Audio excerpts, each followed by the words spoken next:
Rangers, this is your boy Phil Harris here at the Jacksrangers show. I am joined this evening by Diamond Dave McVeigh. Dave, how the hell are you? I'm doing pretty well, Phil. How are you? Excellent. Bozo6 is here with us wearing the tricorn hat. How are you, sir? Hell yeah. Hello. Hello. We got The the Eagle, Eagle let's go. here joining us, and we've got a very, very special guest. He's not really a special guest. He's always here. That is Ball Revere is joining us. David Lawrence is having some technical issues right now, so we're trying to sort all that out. Dan from Merrimack asked us 5 minutes before broadcast, what are we doing? So hopefully he'll jump on at some point.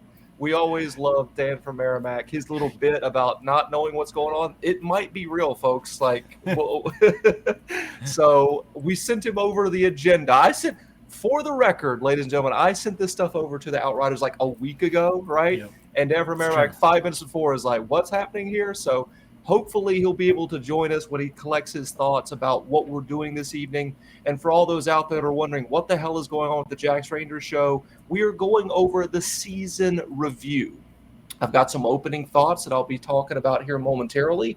But really this evening is all about giving out some awards to our New England Free Jacks, who are back-to-back MLR champions. For those that weren't aware, spoiler alert, once again, the New England Free Jacks came out on top of Major League Rugby once again. So let's get right into the opening thoughts. I'm checking my text messages from time to time here to see if David gets his stuff sorted. We'll get it back on here. But in the meantime, I've got my opening thoughts. And for the folks that are listening maybe through earphones or headphones, I've got some volume warning for you in the next couple seconds here. As Bozo said last season in the best clip this show has ever had, we're champs. Huzzah! Huzzah! Despite challenges this year, the New England Free Jacks showed what they are, that they're the class of the league. They showed they are the biggest club in MLR. This year's ride was very different from last year. Last season, we showed dominance by owning the East, sweeping the East. This season, we showed resilience. Both of them really important things to have. You want to have a dominant team, and you want to have a resilient team. Well, this year, we had a resilient team. With a black eye and bloody nose, we fought our way out of the corner to deliver a knockout haymaker to the old champion, Seattle, and frankly, to the entire league.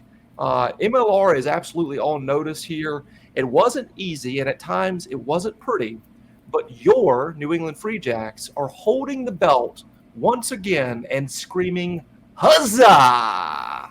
So there we go. I'm going to see what's going on with David Lawrence here. David, can you hear us? Doesn't look like it, so all right. Let's see. I'm hoping We can hear him, but he cannot hear us, unfortunately. So It looks like at this point we've just got our good buddies, Diamond Dave, Double D, and Bozo6. So we'll go with that. We're going to run with it. So as you guys know, because you looked at the agenda, days before, best new signing. And the way that we're going to do this here is I'm going to start it out, and then I'll have Diamond Dave go, seniority, right? And we'll have Bozo go. But then the next one, that next award, we're going to have Bozo go first, and then Diamond Dave. Let's go. So for me, the best new signing for our New England Free Jacks is Seta Baker, who I don't think we gave enough credit throughout the season in terms of MVP awards or just any type of shout-outs. We definitely recognized him at certain points, but I think he was a little bit under the radar for folks. But when you saw him live, man, what an absolute warrior. I thought for several minutes that this award should go to the best signing, signing deadline signing of all time. But, this is just one of those things where I think Seta is very, very deserving this award. This is a guy that 2 years ago was studying to become an airplane mechanic and came through this team with very little hype compared to others in his position. And he kicked ass and took names on the pitch. I think he's extremely underrated, but not anymore. High motor, a terror with ball in hand, a menace at the breakdown. And apparently there were 2 players left at the end of the celebrations when the Jacks won the Shield that night. There were 2 players standing. One of them was Seta Baker. Anybody want to guess who the other one was? I know the answer. You know the answer to this. Oh, I don't know. Connor Keys is my guess. No, it's one of Bozo's good buddies, one of the Plymouth State alums. The mayor himself, Cam Davidowitz, was up with Seta just listening to music on their phone, just vibing out, having a great old time. So, yeah, of course, exactly. When people go to Plymouth State, they're not there for the academics for the most part. Like, they're there to have a good time, baby. So, and speaking of Plymouth State alum, here we go. Dan from Merrimack is joining us. Appreciate you jumping on here. And what we're going to do, we're going through our best new signing at the moment. So I'm going to let Diamond Dave go, and then we got Bozo 6, and then we'll have you jump in with your thoughts. Diamond Dave, who is your award winner?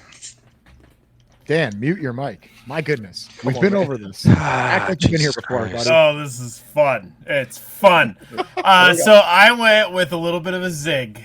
I know who you're alluding to, Phil, and maybe expected me to go with a certain oversized monster attacking Tokyo. But Yes. I in fact, I think Oscar Lennon is my best new signing. Okay. I think losing John Poland was a huge blow that the team really struggled to recover from. And while Jedzilla, really important, I think Seta Baker, as you pointed out, really invaluable. We underestimated, or maybe not underestimated, but took him for granted a little bit during the regular season. But I think that of those signing deadline guys, all great signings, but Oscar Lennon, I think actually had the biggest impact. And when you look at like the way we defeated Seattle in that final, I don't think the game plan works without Oscar Lennon. Just the pace that he brings and his ability to put the ball deep and make it contestable so consistently.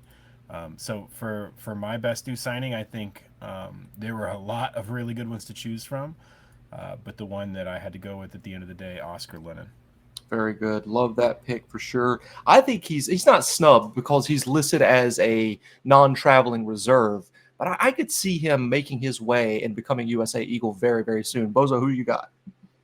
Yeah, so I'm gonna have to go with a trio of gentlemen, and I think everybody, they were all announced on the same day. I know they weren't all signed on the same day, but on May 29th, Free Jacks franchise history changed with the signings of the aforementioned Oscar Lennon, and then we had Toby Fricker, and then obviously we can't forget Jedzilla from, I believe it's Northland. Nope. Either way, one of those. North Harbor. Can't remember. Yep. But either way. Unbelievable signings. All three men started in the final. All three men killed it for us all season. LaRue Milan's only try of the season that he came in the final. But if you remember, it was that slick inside pass from Q to Fricker that really dented the Seattle defense that enabled that. And then Oscar Lennon being able to read the defense correctly, knew that there'd be a gap on that short side, excellently covered by the contact coach. If you give it a good shout out there, go watch that video. But and then Jedzilla, what a menace. I mean, remember that take off the kickoff in the final, absolutely beasted like half the Seattle team. He was player of the match. He killed them. I really think without those three players, we're not champs again. And so I couldn't just single one of them out. They were all announced at the same time. And so I went with those three guys. They absolutely killed it. And I think that they were crucial for our second Shield win. Absolutely. The triple threat at the end there, right at the buzzer, TK absolutely providing a masterclass and signing those guys. And that's a huge part of why we lifted the Shield once again. Dan from Merrimack, I'm going to pause for a moment here because David Lawrence should be all set, and I'm going to let him jump in here in terms of seniority. If David could come to the camera and to the mic here, let's see if we can get it going. I'm on the mic. Let's see. All right, we can hear you. Hey, this is just going great. I'm loving this. It's the DC hackers, man. They're attacking us once again. Well, if it was DC, they wouldn't be doing such a good job. Oh, got him. Might be Nola this time. Could be Nola, exactly. They're high off that. What was it? Dilutable or they're all wonky off the delusion pills. Yes, exactly. Hacked in. David, who you got for your best new signing, my friend? Well, sitting here, maybe I'll just pretend I'm sitting in a dark room, just thinking back on the season that is now past. Sure. But I apologize for all the glitches. I don't No mean worries, to pal. throw a monkey wrench in there. I think we probably all had similar lists. I had Oscar Lennon on my list. I had, of course, Jedzilla. I think Phil, you might have been in earliest on him. You saw something before, at least before I did. Yep. But I think so. I think he was signed in November of 2023, which makes him a new signing for this year. I'm going to go with Seta Baker. Okay. Great minds think alike, my friend. That's who I picked as well. So, Oh wow, yeah. My partner and I love the Great British Baking Show, and they always say, "Okay, he's the Star Baker," and I think Seta's name should be Star. We should just call him Star Baker. love that. Yeah, fits in very well. What a great player he is. Been a huge asset this season, and hopefully he's coming back next year with all of these guys. Like, wouldn't it be great to get 100% retention for all of these players? Seems unlikely. Like, that's not really a thing that happens, right? Unfortunately, within MLR. And now we can see David again, which is great. So DMF, who you got for your best new signing, my friend? Well, I don't have the expert analysis as a lot of you guys do. So my basis is more on just favorites of mine. And I agree with Seta Baker and Kyle Bailey because I got to interview them both. All right. Kyle before the season and Baker after a game, which he was just super cool about. I know we stopped kind of doing those, but he was very open and receptive to doing an interview right after a game. Yeah. So from a fan perspective, just how wonderful those two gentlemen are. Those are my picks. And I will say this about Dan from Merrimack. We don't necessarily need an expert opinion. We've got plenty of experts on the panel with the Outriders. Like, I love your common man viewpoints. Appreciate you for joining us. And that's really good. Are we experts, though? We're more experts. More than others. We're with getting better. comments. We're getting better. I can't do play-by-play like Chris Lind. I know that. That's the stuff. Very few can. Very few can. And I'm no expert like Dave. So. Yeah. All right. So that is the best new signing. And as I was saying earlier, we're going to snake this thing. We're going to go for starting with Dan from Merrimack. We're going to go to the next one. And then, of course, it'll be David Lawrence and so on and so forth. This is going to be for the most improved player. Who do you think that should be, Dan from Merrimack? From my opinion, because he's going to win another thing, but Reese McDonald, just like he was great last year, but you could, the team, when he was not in the lineup, you could kind of feel it. And not only that, but the crowd knew him this year, and you could hear the chants for him. And, you know, I think he just appreciated that too. Like he's a fan favorite at Fort Quincy. 100%. And I'm not sure that the crowd knew him as well as they did this year. So I gotta go Reese McDonald. He's just, that dude's awesome. Excellent pick. He definitely was able to go into a different stratosphere this year, if I'm using the Red Rocket analogy here, for sure. What do you got, David Lawrence from the Scrum of the Earth podcast? That's a good shout with Reese. By the way, Dan, I hadn't realized at first he's doing his traditional, he's on the screen, but it's completely frozen thing. So for a few minutes there, I was like, look at him. It's just a rock. This is like, you should be an interrogator. It's just nothing you can see. It's fantastic. But very stoic. I think the conference finals, I think it was, Reese hit the deck and his opposing member sort of just picked him up by the jersey and lifted him and did that sort of like orca carry, like a dolphin rescue or something. And my partner's like, goes, him! And everyone around us was just dying laughing. So that was a great Reese moment. But gonna put Holden Youngert. Already loved Holden, as you all know. But he had a lot more pressure on him this year. Once JP went down, he had a lot more asked of him this year. And I thought he really stepped up. I think he, everyone who was not JP was kind of filling in for most of the year, and he was one of the best. So good old Holden Youngert for me. Listen, that's an excellent pick for sure. He definitely had to step up a bit with JP going down. And I did speak with Holden a couple days back, and it's not officially a retirement, but there's some life stuff going on where he's moving back with his lovely fiance back to the West Coast. He said he's not hanging him up quite yet. He's not doing a Tom Brady moment. We could see him back, but it would have to be under a very, very special circumstance. I think that's fair to say. So, Bozo, who you got? Yeah, I'm going to go with Ethan Fryer, man. Incredible Yeah. season. The growth of Ethan Fryer over the last 2 seasons has been incredible. Not just as like a player, but just like, dude, now he's like a real grown ass man. Mhm. Like I remember a couple of years ago, he was smaller. Like he's been hitting the weight room. He's been getting in with the big dogs. Had a great summer series with Canada. Played great for us. That intercept try was nasty. Really fun to watch and an exciting player. Bummed that he chose Canada over the United States. Really bummed about that. I think he's going to regret that on August 31st when USA whoops their ass. Hell yeah, brother. That being said, I've seen him in our red, white, and blue at Fort Quincy. Ethan Fryer for me has been incredible. Dan from Merrimack, mute the mic. I'll say it again. Please, third strike and you're out. Oh my gosh. You This have no is- power here, Bozo. You have no power here. That's true. I can always leave and just go in the comments and just spam. That's true. That's true. You could definitely do that. But we want you on camera. We appreciate your fair. hot takes.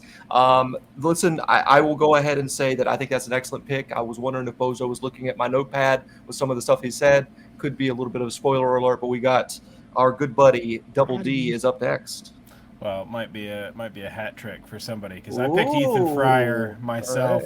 Right. I think that he, you hear a lot about young players sometimes, and he was somebody who even last season, everybody, Ethan Fryer, he's coming. He's on the horizon. You got to look out for him.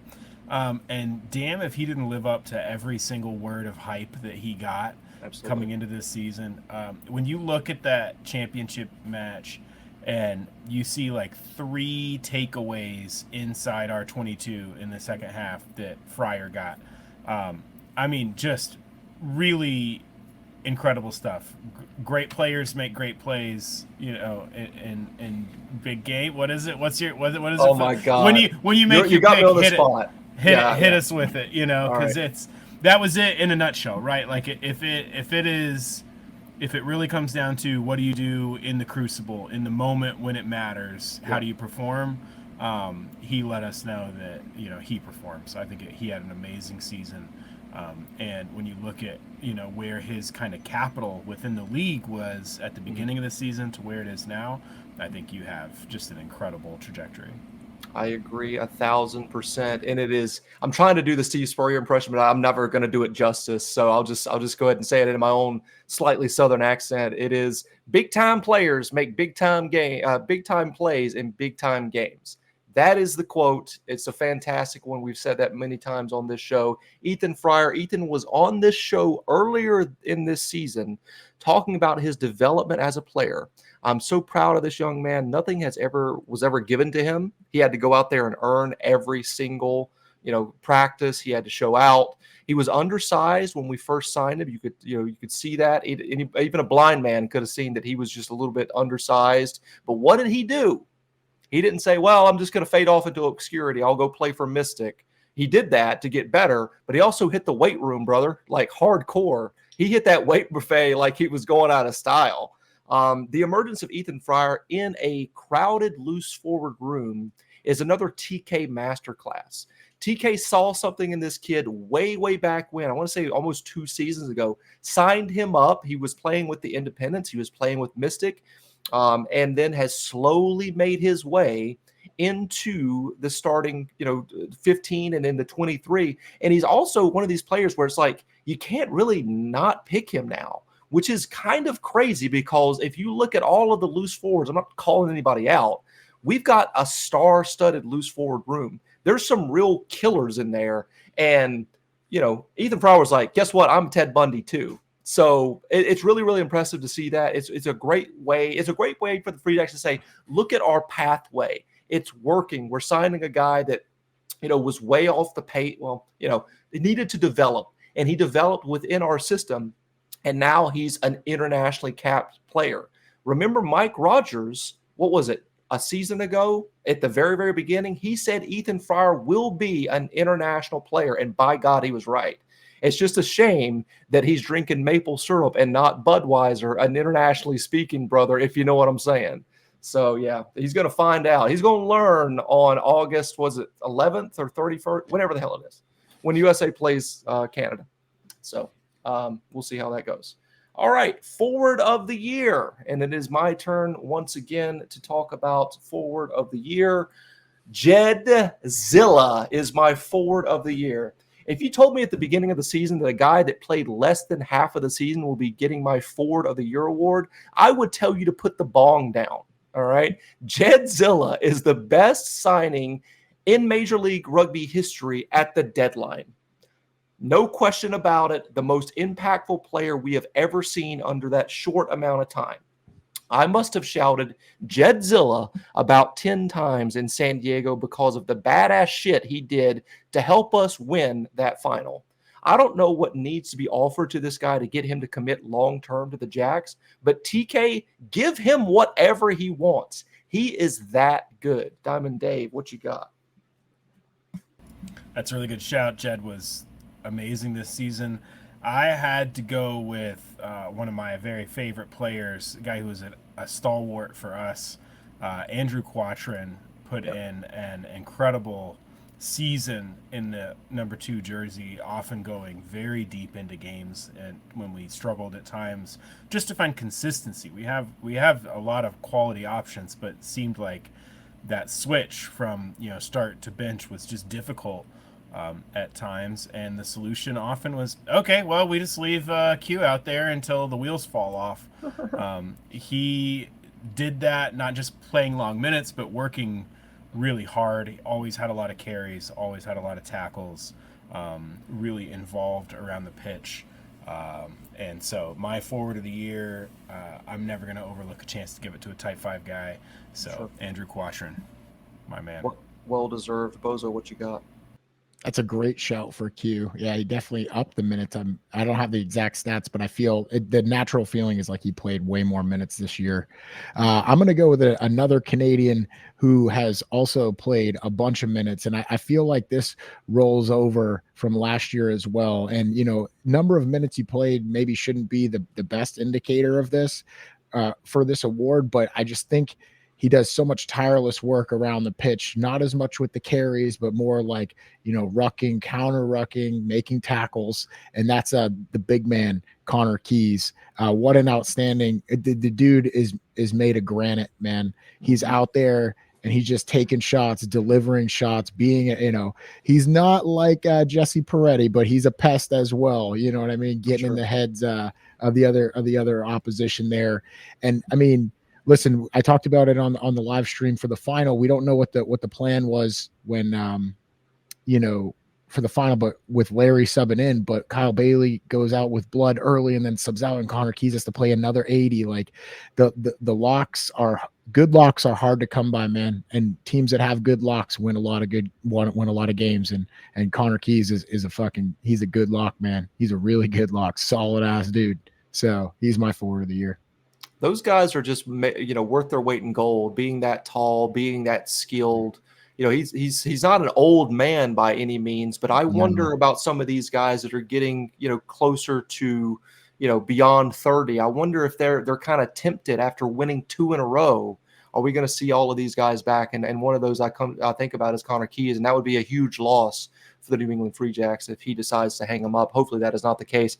David Lawrence, what you got? Once again, a lot of us are thinking alike. I had Q as the first person I marked down. I put in Josh Larson. It's not been his most productive year, but after last year, I'm just, I was so glad to see him out there doing a lot of old Josh stuff. That was great, but I don't think I could give it to him. I'm going to go with Caleb Geiger. Wow. Who is USA qualified. Doesn't look USA qualified. Looks like he should have a big Springboks jersey on, but he's good to go for the Eagles. I couldn't be happier about that. Very good. DMF, what you got? Well, I am going to go with Josh Larson because I did not see a comeback player of the year on here. And after last year, he was out, pretty much the whole season, if I really think about it. Yep. So for him to come back, even if he's not, getting the minutes and stuff that he did, he got to be part of this championship this time around. And, he's the leader. And, yeah, for me, like I said, didn't see comeback player. I'm giving it to Josh Larson just because I'm a big fan. It's a good shout because ultimately what happens on the pitch is obviously the most important, but what we never get to see or hear about is what takes place after practices, in the locker room, at the socials, and he is free jack number one. I don't think there's anybody else that commands more respect than Josh Larson does, and that's by design, right? The Free Jacks made him Free Jack number one. They have bestowed him this honor of being the club captain. So all the stuff to make everything kosher on off the pitch, Josh Larson, I'm sure, has a lot to do with that in terms of being the liaison between the players and the coaching staff. So absolutely, he deserves a shout for sure. Dan from Merrimack, who do you have as your back of the year? Well, I think it's going to be no surprise again, because I'm just a big fan, and like I said, the crowd is behind him. But Reese McDonald, it's like Wow. when he can have those, those just some of these plays that he's made over the year. Me, like I'm a big on the highlight reel. What sticks out in my head, and it's Reese and his big plays, Mhm. and that crowd just like I said, they were just so behind him, and he's like. I think I said it in his interview. One of the interviews we did with him on the field, I said, "You become a fan favorite here at Fort Quincy." So, yeah, I'm gonna go with Reese there. I thought for sure you were going to say Potty. I thought that's the angle that you were going to take. He's written down next to it, but All I right. won't get into anything. Okay. No spoilers. All right. What you got, David? Speaking of Jason Patra, Uh-huh. I gotta go with Roddy again. Come on. Just quick reminder, I was checking in with James Dealey about this. Mhm. Second top scorer in the MLR for second year in a row. Right. Most points by a single player in an MLR final ever. He got 15 this time. Crazy. Also, don't forget, got a championship with us. Goes over to Taranaki, gets a championship there. Comes back here, gets another championship. If he goes to Taranaki and wins another championship, that's 4 in 2 years. That's Crazy. putting him at like Antoine Dupont. Antoine got 3 championships last year. We can all stop talking about him and just shift. I know they don't play the same position, but just shift that whole conversation right over to Potty. I think if you talk to Squib Rugby, whatever his name is, I think more highlights need to be put on Potty doing what he's doing right now, especially if he wins 4 championships in 2 years. People need to start taking notice of the old bag of bones for sure. I did do that. Squidge posted something about Antoine Dupont holding up the banner, and he said, "Oh, has there ever been a better banner carrier?" And I gave him the picture of Potty holding his little baby. Nice. Perfect. All right, Bozo, what you got? Unmute myself. That would There you probably go. work. Sorry, that mute discipline. I'm trying to stay tight with that, given my criticisms this evening. But let's get back on task here. I'm going to go with the great bald hope, Jason Patras. He's Nice. doing it for bald guys everywhere. Okay. It's got to be because he's more aerodynamic or something, because he's killing it in MLR. He's pulling the strings everywhere. And just like other players, I know that he does get rested time to time. I don't have the exact amount of games. I don't think he missed many this season, though, if at all. And he definitely played huge. I mean, he plays all whole game, every game, and he pretty much runs our offense through him. I think if we had lost him this season, for any reason, you would have seen a diminished Free Jack side. He's putting everyone else in positions to win. I know very hard to overlook Wayne Vanderbank. There's a reason I've overlooked him here because I got him later, and people will see that coming up. But it's because of the work, and I don't know. Again, just his job is to put other people in position to execute and win. And so he's done that brilliantly for 2 seasons. I think he's integral to both our championships. And how can you ignore him? Leading point scorer, Jason Patras, the great bald hope. What are we going to do here with Diamond Dave? What you got? Well, it's going to be an even split, Wow. leaving Phil to play Kingmaker, because I went with Reese McDonald, which I believe is 2 Reeses, 2 Potties. Listen, Patros has an amazing season for all the reasons you guys pointed out. When I think of kind of the spirit of the team and who to me was the most inspirational, I think of the try that he scored from 2/3 of the pitch, dislocated his shoulder or whatever that ended up being. I don't know exactly what it was. Looked like a dislocated shoulder to me. that was incredible. Play of the season, play of the whole league so far, I think, as far as I'm concerned. I had to go with Reese McDonald. I think he is just so electric that anytime he touches the ball, everybody is excited. And that's something special. So, Reese McDonald. If you have too many Reese's, you might end up on the potty, ladies and gentlemen. And my back of the year is Jason Potty Patras. This was a very difficult one for me. I went back and forth on this, but his contributions to this team cannot be denied. MLR posted some stats with his all MLR first team selection that blew my hair back. 181 points scored this season. That is the most out of any player. Once again, back-to-back doing that. 1,100 meters gained. 3,709 kicking meters. That makes my legs hurt. He looked a little shaky off the boot at the beginning of the season, but his penalty kicks were crucial in the final. I believe David Lawrence said it was 15 total points scored. That's insane. Last year's MVP of the whole league finished this season with the most points scored.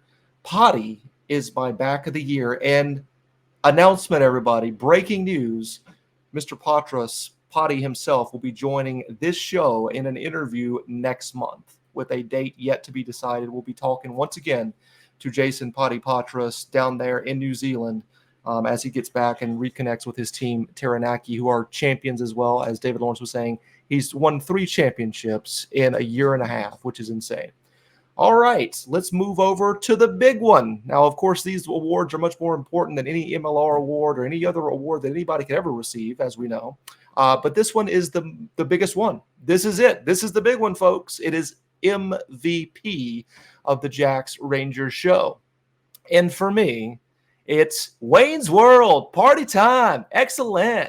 The First Regiment's Player of the Year is my MVP of the year. An incredible comeback story, too good for Most Improved Player of the Year. Let's see here. MLR posted some stats with his all MLR first team selection that made me say, swing. That was 10 tries scored, 1,353 meters gained, 187 tackles made. I think he had like 163 defenders beat. What? That's insane. It's not just his offensive production, but his defensive work rate is through the roof. So proud of this guy and the year he has had. So WVDB is Mr. MVP. What do you got, DD? Yeah, I can't zag here. Wayne Vanderbank is the most valuable player. He had an incredible season. I think we're going to talk about him a lot in the next minute or two, especially, right? So yeah. You said a lot of good things about him. For me, he just works so damn hard every moment he's on the field, and it's very fun. I cannot imagine how good it must feel to coach a guy like that who just has an incredible motor. I mean, think about the way that he just never gives up in contact. How many times do we see him shed a tackle? Because as far as he's concerned, like, you didn't hit him. He doesn't care. You try, but he's just gonna carry on with what he's doing. He keeps his head down and plows forward, and I think it's a pretty good metaphor for life. I absolutely love Wayne Vanderbank. He's my MVP. Love it. Couldn't agree more. Bozo, what you got? Well, we're 3 for 3 for Mr. Wayne Vanderbank. How could it be anybody else?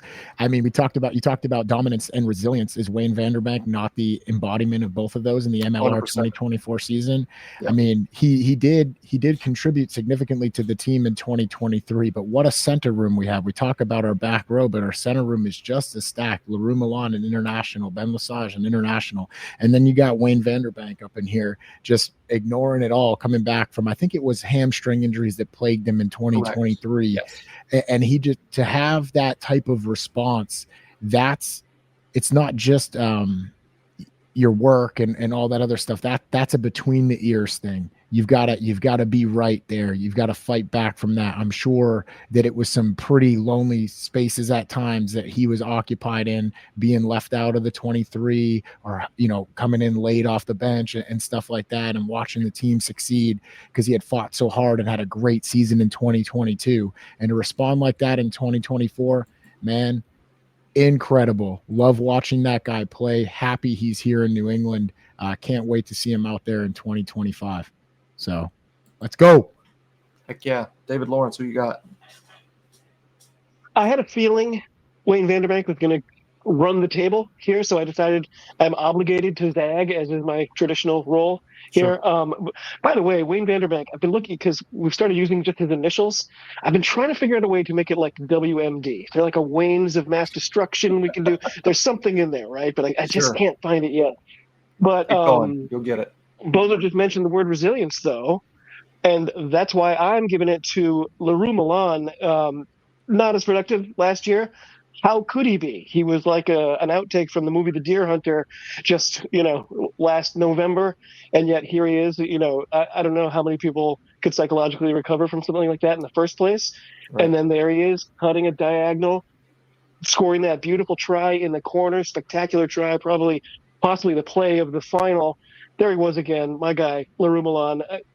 Wayne Vanderbank was the obvious, he did absolutely everything, won accolades every single week, and then at the end of the year as well. But LaRue, the fact that we got to see him at all, he's my guy. I listen, it's a zag for sure. I'm going to start calling you Dr. Zag around here, but I appreciate it because LaRue Milan, that was the most important try of the entire season, right? That's the only try that the Free Jacks scored, if I'm recalling correctly, in that final. So, I mean, it's the most important one of the season. And for him to put that ball down, I mean, it was spectacular to have him not go out of bounds, to put that ball down, not knock it on in the process. 10 out of 10 for sure. What you got, Dan? I had to say, when Milan scored that try, I was jumping out of my seat because it's like that was just so big for him to be such a part of that in the final. I think that was the first try at the game, maybe. Yeah, that was electric. Wayne Vanderbank, I agree, probably the MVP of the league. I agree with you guys, but I can't go against my guy Jason Patras. I just think Josh is probably the captain of the team. Patras does feel like the leader on the field at all times to me. And I look back at the Chicago away game. It was like Patras doing it on his own. He had a bunch, I remember watching that game, and he just, I don't know. It had Tom Brady vibes to me in rugby. He just kind of took it over. So for me, he still is. And when I was wearing the scarf around my head at the Eastern Conference Final, I went up to Patras and I was telling him about, he just won this game and everything. And all of a sudden I'm like, why are you telling him this? Like, he doesn't care. And I just said, Jason, don't worry about it. You're the man. I got a selfie with him. So very happy he's here. I think we were a little nervous if he was coming back last year, if I recall that. So it was just great to have him. And he's my MVP. Love it. I mean, it's hard to look away from, Wayne Vanderbank's accomplishments this season, but Potty is very, very deserving. I mean, the man had led the league in scoring. You know what I'm saying? If Wayne had just like a slightly less impressive season, it could have been back-to-back league MVPs for Jason Potty Patras. So a great pick all around. So that concludes the awards part of this. Now, we like to do a little something here to try to keep the content going in the off season. Obviously, all of these selections will be made into graphics that will be posted on the jacksrangers Show across all social media. But we like to kind of get a little weird with it as well in terms of talking about dream signings and dream kit sponsor. We've done this every single season that this show has existed, and we're going to do it again here. There's probably a better place for this somewhere else in the off season, but I don't care. We're just going to do it now. We're going to get out of the way. So I'll go first here in terms of dream kit sponsor. And I gave some of this away to you guys when I was actually sending out the agenda and the format for this. I included my potential selection. So you guys, most of you already know where I'm going to go with this.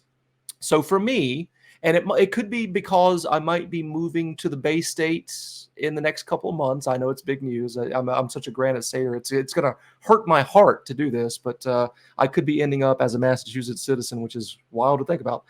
Polar Seltzer, which is based in Worcester, is a Massachusetts and New England staple for over 140 years. That's a long time. Polar Beverages is the largest independent bottling company in the United States, and the polar bear logo would look amazing on the front of a New England Free Jacks kit. So they are my dream kit sponsor. Diamond Dave, who you got? Brilliant. That's a good one, Phil. I thought about this. I was looking at like biggest employers in Boston, and no secret, it's all just hospitals and healthcare companies and insurance companies. Like this is the most boring list you could imagine of potential sponsors. So I racked my brain a little bit more, and I decided we're gonna go with JP Licks. Let's get some nice locally made ice cream. A small business founded right here in Boston. You know, very good quality. I worked there when I was, much younger. Can't go wrong with a little bit of ice cream. They got a great logo, just a happy little cow. You're talking about logos that would look good on the kit. Who doesn't like it? Just a smiling cow. So JP Licks, that's my answer. That's cute. Bozo, what you got? I didn't have to struggle too hard with this one. I don't know if we've picked this one in years past. We may have, but I don't think so. I'm going straight out of Everett, Teddy Peanut Butter. Oh, let's go. Wow. All natural Teddy Peanut Butter is so good. It's unbelievable. It's the best peanut butter you've ever had in your life. Every other peanut butter sucks. Teddy Peanut Butter for the win. Doesn't really work that great with the color scheme, but I don't care. We do what we want. The double champs do what the fuck they want. And That's we're putting true. Teddy Peanut Butter on. Well, Teddy Peanut Butter is on the map, but now we're going to put him on the jersey. Let's go. Bozo from the top rope. That is an amazing selection. really And so far, good. all animal logos. Yeah, how about that? True. Huh? True. Interesting. Two bears, by the way. Yeah, there you go. 2 bears, 1 cup. What? 2 bears, 1 cave. Next up, we got David Lawrence. That's amazing. Good shout. So I guess this makes this a zag because I don't have an animal for you. I'm very happy with this one. Yeah, I spent too much time on it, I admit. Molson. Wow. It gets more players to come. Big old Canadian maple leaf. It's a little reminder. Canada, remember when you had a team? Well, we've got them now. It's a little extra badge, little Canadian maple leaf right on them. Give them a little extra pride, a little extra reason to come down here. It's going to look fantastic. It matches the color scheme, and it's not bad beer. That's brilliant. I kind of went with that Canadian theme last year. If you guys recall, it was Tim Hortons, which is one of my personal favorites of all time. I will go out of my way for a Tim Hortons any day of the week, but Molson is an excellent selection. DMF, what you got? I'm going with the New England. Like when you think of New England, you think of this, but a lot of people outside of New England don't know this place, and it's shocking. I do a lot of wrestling podcasts with people all over the country, and we were talking about grocery stores, and I mentioned Market Basket, and they had no idea. They're like, "What the hell is a Market Basket?" I said, "Okay." I knew it was just a New England thing, but it just like. Everybody knows Market Basket here in New England. It's synonymous with it. They, I love their salsa water, their freeze pops, and it's just a New England brand. So that'd be it for me. That's excellent. You got to prepare yourself when you go to Market Basket because it's like you just walked into a hurricane zone, and it's like, oh, geez, you feel like you're in danger at all times. At all times, that's right. They have some really good deals when you pick up their food in that section over there. Like really, really good, cheap, great value for money items that you can pick up at Market Basket. And I will say this: that logo that they have with the red font would look fantastic on our kit for sure. That is an excellent shout. Let's move over now that we're finished with the Dream Kit sponsor. And what we'll do within, I would say, the next week or so is we'll create a little tournament, as we always do. We'll let the fans decide what would be the best Dream Kit sponsor. But next up is the Dream signing, okay? In previous years, I've restricted this and say, well, let's not get too crazy. We're not going to have Antoine Dupont playing for the New England Free Jacks anytime soon, I would guess. But you never know about TK. We've got Potty. That's right. We don't need him. We got Potty. So next up is going to be dream signing, and I would like Dan from Merrimack to go first here since we're snaking it. Yeah, I don't know if this is a dream signing because he's technically signed anyways. So there we go. What you got? I miss him, and that's Bodine Waka. All right. I would love to see him be a part of one of these. Like last year, I think he was hurt. Yeah, towards the final, he wasn't in the. And now we've won again. But like, what got me hooked on the Free Jacks was him. Mm-hmm. And now we've won 2 championships without him, really. So I would love to see Bodine, a big part of hoisting up a shield. I think that he is kind of technically signed if he plays an MLR with the Free Jacks. I don't know if that's a dream signing, more of a dream, like love him to come back. So here's what happened, if you guys recall correctly. Bodine was announced as a signing late into the season, last season. He came back, triumphant return, didn't quite work out. He was injured. But if you guys recall, he signed a multi-year deal with the New England Free Jacks. So if he was ever to return to the Free Jacks have first right of refusal. And if we weren't interested for whatever reason, he could go elsewhere, but we would have to trade his rights away to a different team. Now, wouldn't it be interesting if Potty won again, right, at Taranaki and said, all right, I'm going to hang the boots up or whatever. I'm going to go to Japan and play. Whatever happens, he doesn't return. Wouldn't it be interesting if we could coax Waka back, right, and make his triumphant return and see if we can get a three-peat with Waka driving the ship or steering the ship, if you will? That would be very, very interesting. I appreciate that pick. What you got, David Lawrence? I miss Walks too. He was so great, and you're right. He wasn't playing in the final, but that didn't stop his sister coming to support him. I got to meet Stacey Waka. That was so cool, yeah. As big a thrill, at least. And by the way, another little tidbit from James Dealey. Don't forget, the Free Jacks have nabbed the Player of the Year honors for the 3rd straight year. Waka, Potty, Wayne Vanderbank, the Waynes of Mass Destruction. So I like that trend. That's a good one. Sure is. I narrowed this down to a couple. So at first I thought the obvious dream signing, Shaq. Shaq was such a huge part of last year's final. It seems obvious that you'd want to get him involved a little more. Then I thought Alona Mar. How big would our following blow up after that? Suddenly we go from 5,000 fans to 2.5 million? Is that about right? So, but I had to go with a less vaggy and less jokey one because I don't know what Vion's status is for next year. Phil might be able to tell us all, but I miss Vion. And if we don't have him next year, we need that number 8. Gimme Artie Savia. He just signed with Moana Pacifica. A shock signing for everybody. Moana Pacifica don't really have a home stadium. Their home stadium is Mount Smart, which is in New Zealand. They are not a New Zealand team. They don't even get to play at home. Artie, we have a home. It's lovely. There's cool stuff there. There's great fans. Everyone will be nice to you. Everything here will be great.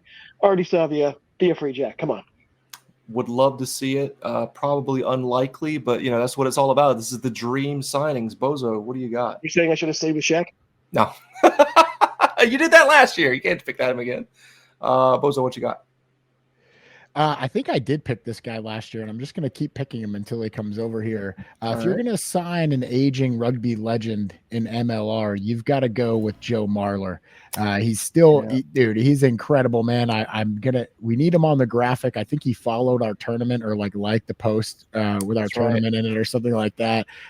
If I can put his name out there again, and I'm kind of just trying to summon him like Beetlejuice. I think if I just keep saying it, he'll end up here. Say his name 3 times. Yeah, I mean, he's an incredible player. I think he's probably still got at least a couple more club years with him. I think the sun is setting on his international career this year, if it hasn't already.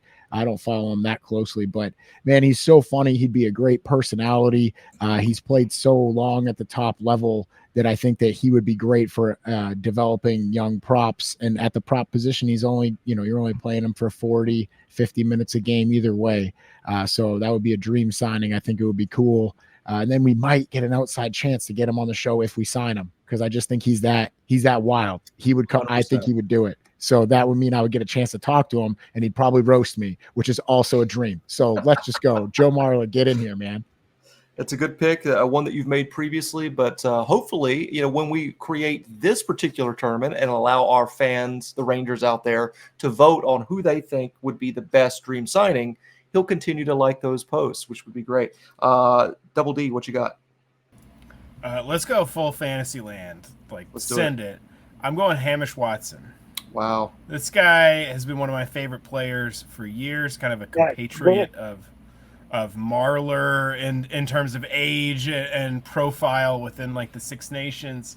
Hamish Watson is just electrifyingly exciting to watch play. He, kind of similar to Wayne Vanderbank, has this ability to keep his hips square and just keep driving through contact that makes him shockingly difficult to bring to the ground in a tackle. And I figure, hey, we who wouldn't want a little human pinball out there bouncing around in Veterans Memorial Stadium? So Hamish Watson, that's my dream signing. Love it. I will say that someone has already picked my selection, so I'm going to just go ahead and be a Zagmeister myself, and I'm going to take one that was under consideration by David Lawrence. All right. Who's that? That is Alona Mar. She has 3.5 million followers on social media. Let's sign her up as a consultant. We'll get her with a clipboard and a whistle. We'll have her on TikTok running, practice, and it will be absolute blockbuster stuff. The Free Jacks already are the best at social media. We all know this in MLR, but we can take them on a trajectory that no rugby club has ever experienced before by signing up Miss Mar, the bronze medalist herself, and have her running drills, doing some tackling stuff with the New England Free Jacks. Get her in a jersey. Get her to all of the games at Fort Quincy. People, it will be sold out. People will be trying to bum rush through the gate to get a glimpse of this absolute rugby superstar. I'm going to put her as mine. It's a dream signing, right? So I'm going to go that route. Joe Mahler was already selected, so I had to pivot, baby. That's it. If the field was covered in sand, she would just turn that thing into glass the way she runs. Hell yeah. Great point. So there we go. That is our dream signings, and Rangers out there, be on the lookout for that tournament starting up a little bit later on, a couple weeks from now, I would guess. We'll get that going, and we'll select our dream kit sponsor and our dream signing. There will be a supreme winner out of all of these, and you'll have a say in that. Your voice will be heard. So any closing thoughts on the MLR 2024 season for our New England Free Jacks? Anybody got any stuff that's going to start making me cry or anything like that, as we've done in previous years? Sucks to be Seattle.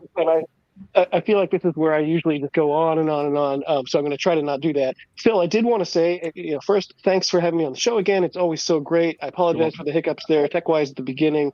And the dream sponsor, by the way, that bit is fantastic. I love that you do it every single year. Keep doing it forever. It's a fantastic idea.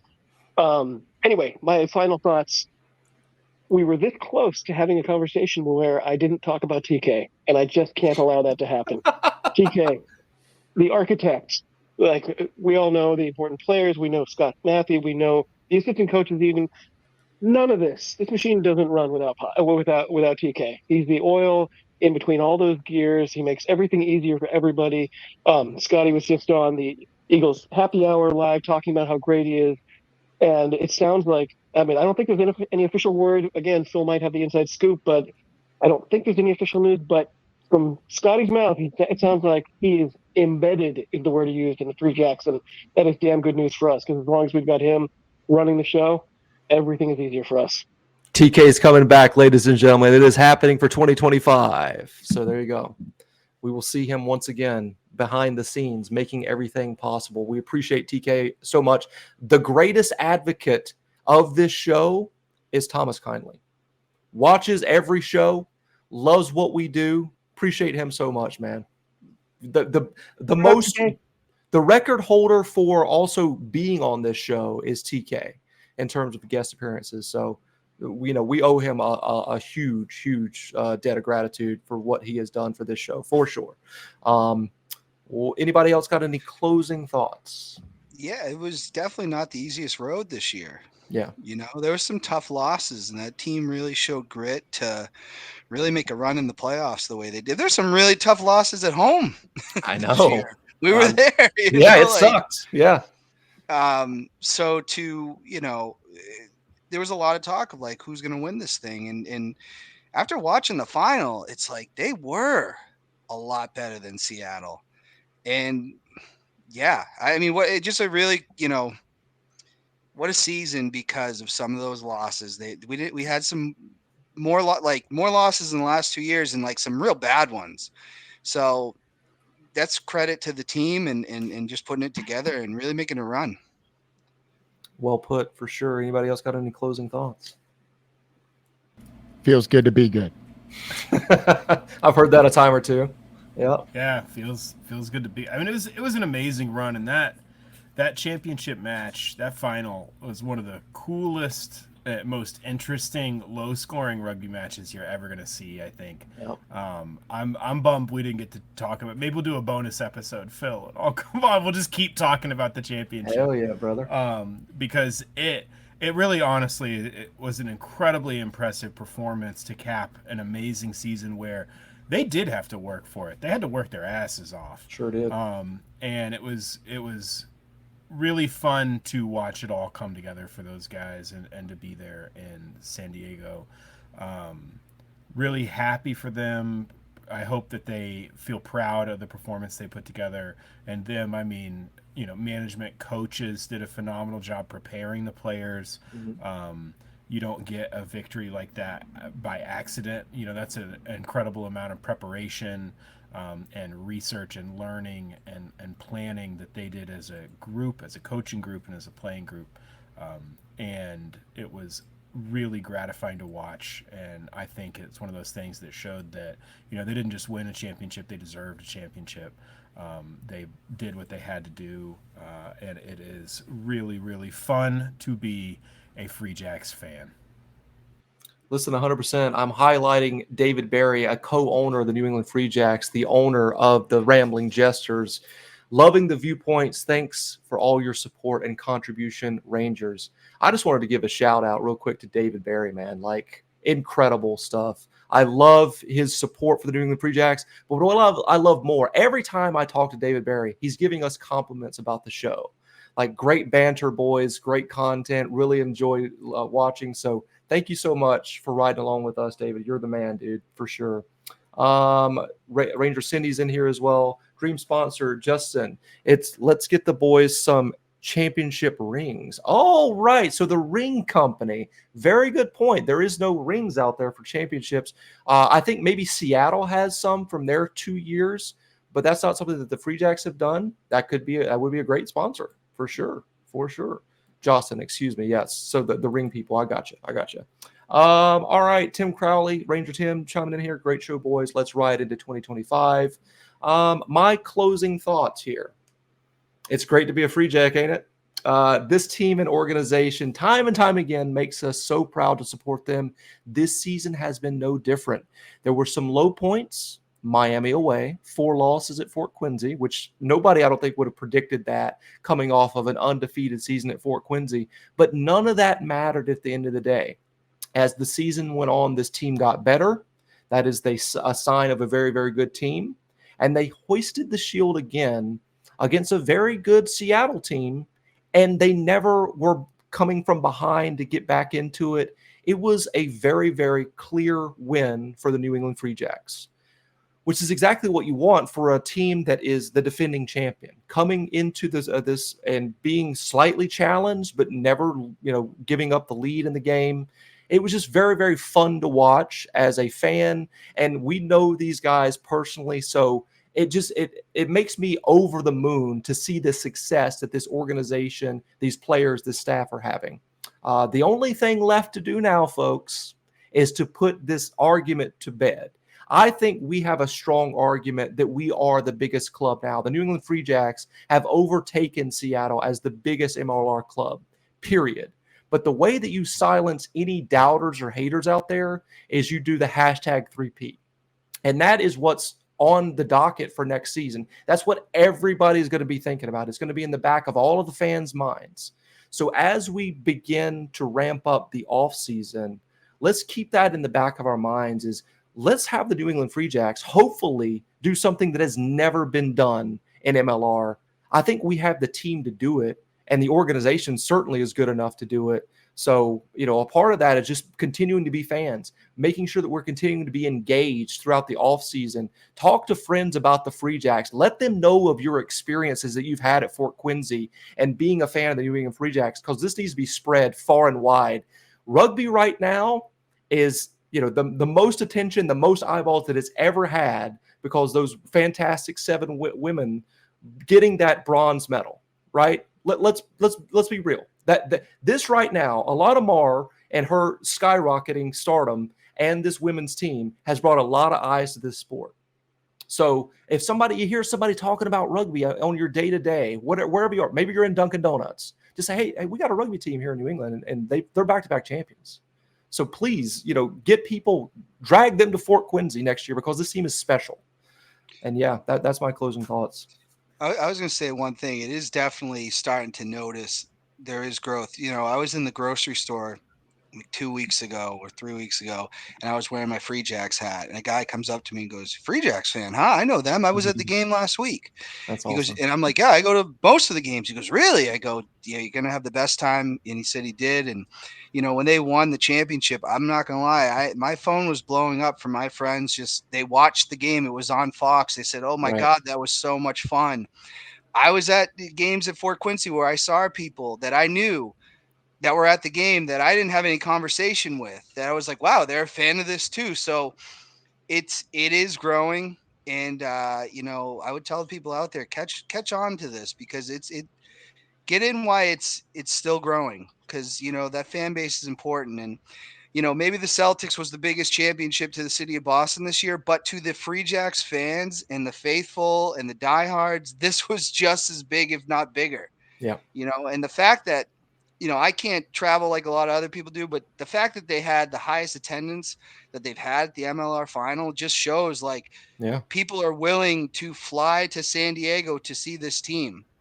And it's really phenomenal to see. And I just want to see it keep growing, and happy to hear more people into it.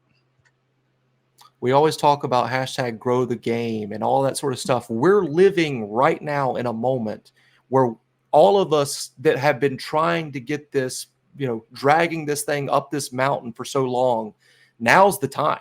This is the time to capitalize on it. And it sucks that MLR is going into the off season, but that doesn't mean that you have to stop talking about it. We can't just, fold our arms and say, all right, let everybody else handle it. We've done our job. Let's let everybody else, try to capitalize on this as well. It's all of our responsibility to make sure people are, coming to the games next season. Tell them about the Free Jacks. Tell them about rugby in general. This is our moment, guys. And the Free Jacks are a huge part of that. They've won 2 back-to-back champions. They are, in my opinion, the biggest club at MLR. So let's make sure that we're continuing to grow this thing. I want every single game next season to be sold out. There's really no reason why it shouldn't be, and we can all do our part. That's I guess that's my main message is it's great to win 2 championships. It's fucking amazing. It feels good to be good, but we have to keep moving it forward always. So that's all I got. Hell yeah. Love it. Let's do it. Here you go, David Barry. We really need to drive up attendance. You guys are an important part of that effort, for sure. All right, I've got one word to exit the video in 3, 2, 1. Huzzah! Huzzah!